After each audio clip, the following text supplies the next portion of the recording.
Hi, welcome. In this video, I'd like to take a few minutes to talk about the mainstream picture of change as it relates to the motives of the dog. Now, again, this is where we get into this issue about why I approach training the way I do, based on what it really is. It's a relational changing process. That's what's really happening as it relates to once you get into this issue of unwanted behavior problems, and a dog is gaining control and power through the relationship.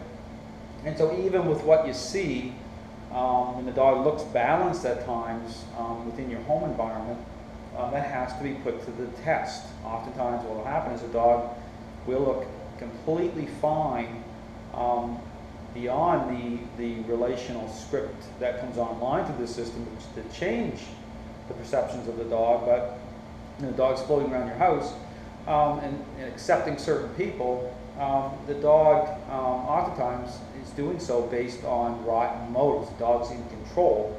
And this is why your worst moments are going to be when you're trying to take your dog out of certain areas, even using, say, the leash to do that, and asserting what is defined as reasonable influence. You're going to get a very unreasonable reaction because, again, you're asserting your authority over the dog.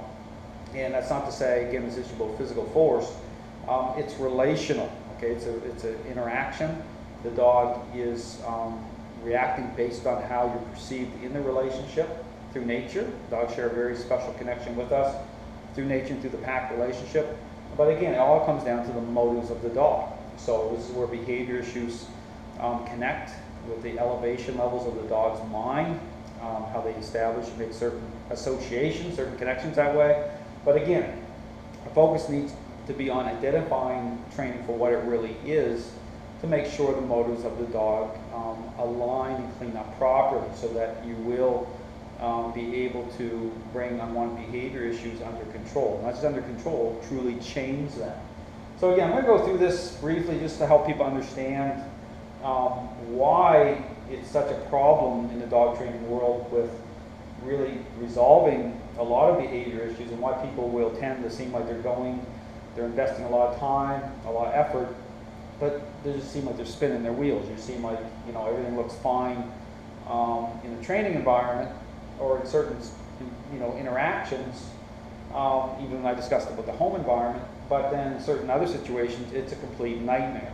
Well, it's because what you see in those situations is actually the truth of everything, and you have to look at the motives, understand how, the motives, how they align certain ways to reveal the truth of things, but how to put that to the test at the same time to reveal the truth of where you're really standing when it comes to the relationship with your dog.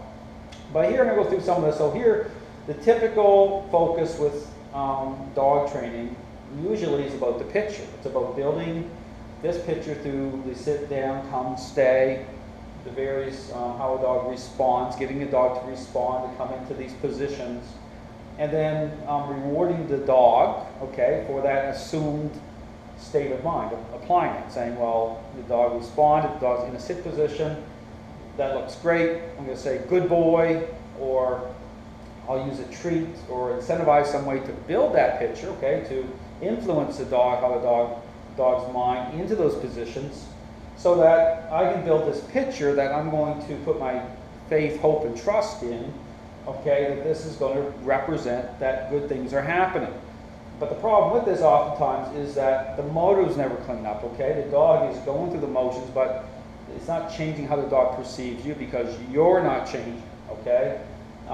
You're focusing on this picture of building it, and that's why this whole idea about what is leadership and all these different things, well, people don't get a sense of that because they're just focused so much on this picture and making assumptions, which oftentimes are completely upside down. It's a complete counterfeit, and this is why you get this disconnect between, the training environment or certain interactions or what you see in certain situations, and it's a total deception, okay, because the motives aren't being revealed for you to see what the truth really is.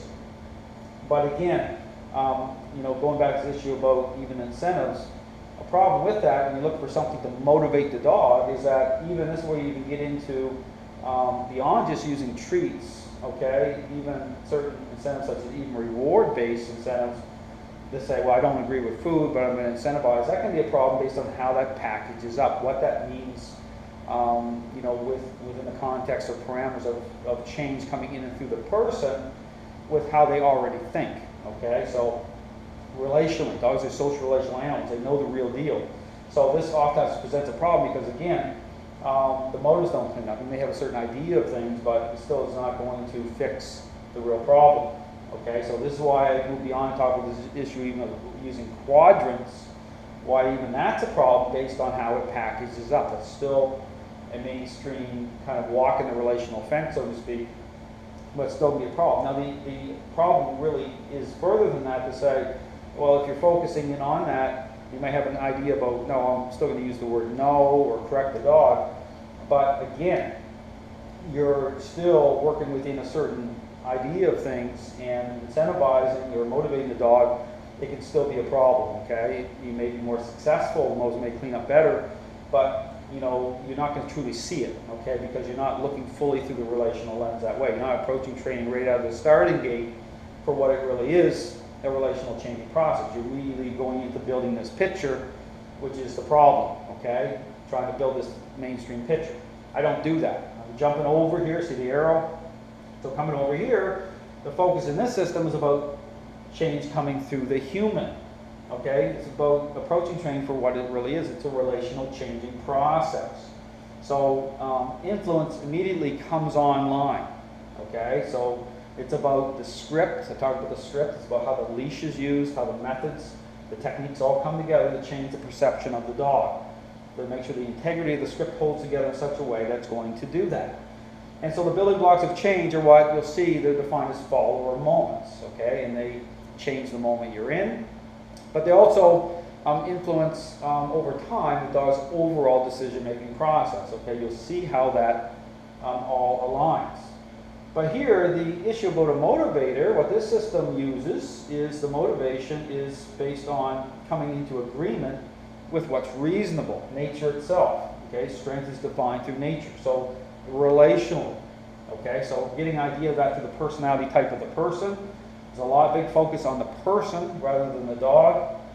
But then setting this up so change is promoted in and through the person, which is like an echo, translates into change how the dog thinks, the perception the dog has with the human. But again, what this does is the motives clean up, okay?